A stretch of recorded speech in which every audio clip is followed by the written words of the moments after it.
Hey, how's it going, guys? It's xIForsaken here, and if you haven't heard already, there has been a patch for Elden Ring, and it's been updated to 1.05. And in this patch, it's patched a few of the rune farms that you may have used before, so in this video we're going to be going over which ones still work in the 1.5 update. To get started, we're going to be at the Dynasty Mausoleum entrance grace point, and we're going to be working our way over towards this tree over here. And this one is one that's kind of survived a few of the updates lately, and I feel like it's one of the lesser known ones, but it's been one that I've known for quite a while. So once you come up here, you press up against that tree, and once you're as far against it as you can, you jump over to the rocks. And then once you're on the rocks, you jump around that tree and hop up here. And from here, you just go over to the usual rock and jump out as far as you can. And then from here, you just do your infinite falling swinging, and it'll be about a minute and a half for this to give you the runes for this area. And I'd like to just take a moment to mention, if you haven't already, take a moment and subscribe to my channel, and make sure you hit the bell so that way you can stay notified of future uploads. And take a moment and also leave a like on the video if it has helped you out at all. And this glitch takes about a total of a minute and a half for each one of these farms to work. It takes a little while for the enemies to fall through the map and the map to actually become unreal for them, but as you can see right there, I was given the runes for all the enemies dying, and now I'm going to teleport back up to the grace point and show you the next area.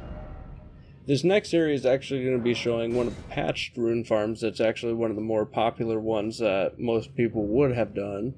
And I feel like that's the reason why it's one of the patched ones, is because most people would have preferred to use this method just because it involved little to no mountainside climbing, and it was really easy to do just for anyone in general. So as you go over here, you're just going to jump off the ledge and you're going to come over here. And to the right is where they actually just put a barrier up. Before, they used to just kind of edit the terrain and block it off a little bit, but I feel like they got a little bit lazy here and just kind of put up a wall instead. I tried to jump around it because it's pretty blatant out front, but even there, trying to hook around it, you could see that I was stuck well before I even got close to the rock.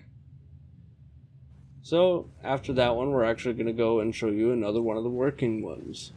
For this one, we're going to be scaling up over by the cliff entrance, and right here it's kind of like some stairs. You just gotta be careful with your jumps and angle out and try and pull back in like I do right there. And then once you get past that, it's pretty much the hard point. You can even mess up some of these jumps up here, and they're pretty forgiving, as you'll see here in a little bit. But once you're up here, you just kind of work your way from mountaintop to mountaintop, working your way to that side of the map on the east. And here's the one that I said is pretty forgiving. I actually missed my jump and needed to scale all the way back up. And then once you're up here, there's one more jump for you to do right up here at this bit. And then you won't have to worry about falling to your death at all until you start doing your infinite fall.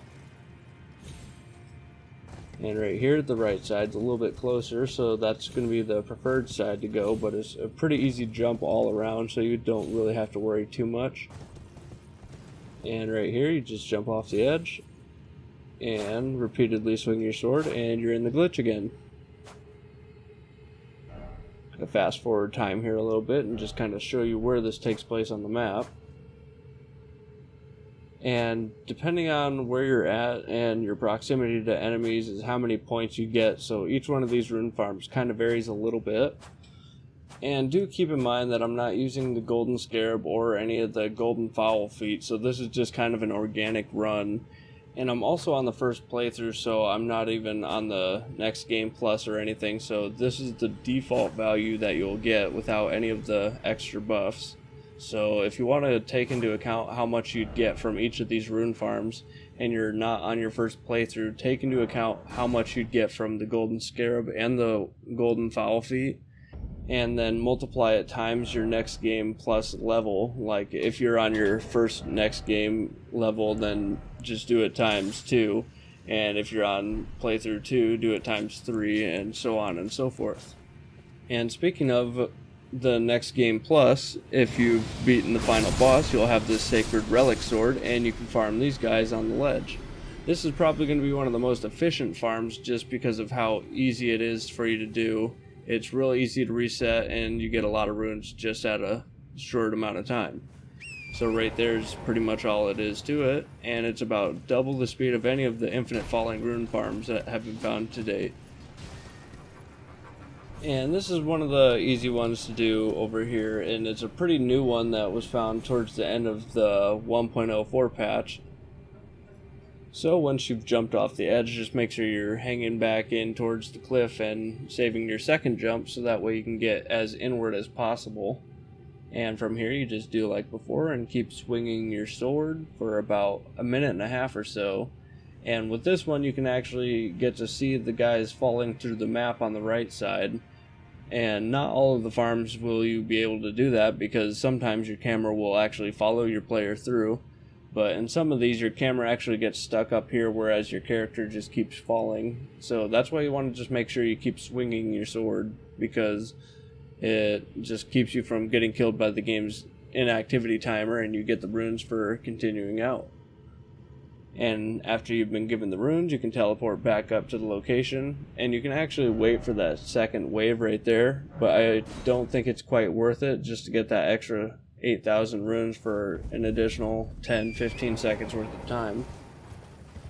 And now, not saving the best for last, but this is actually one that I found pretty early on in the 1.04 update, but still works pretty easily in the 1.05. And it's kind of a difficult one if you aren't used to running at this kind of an angle.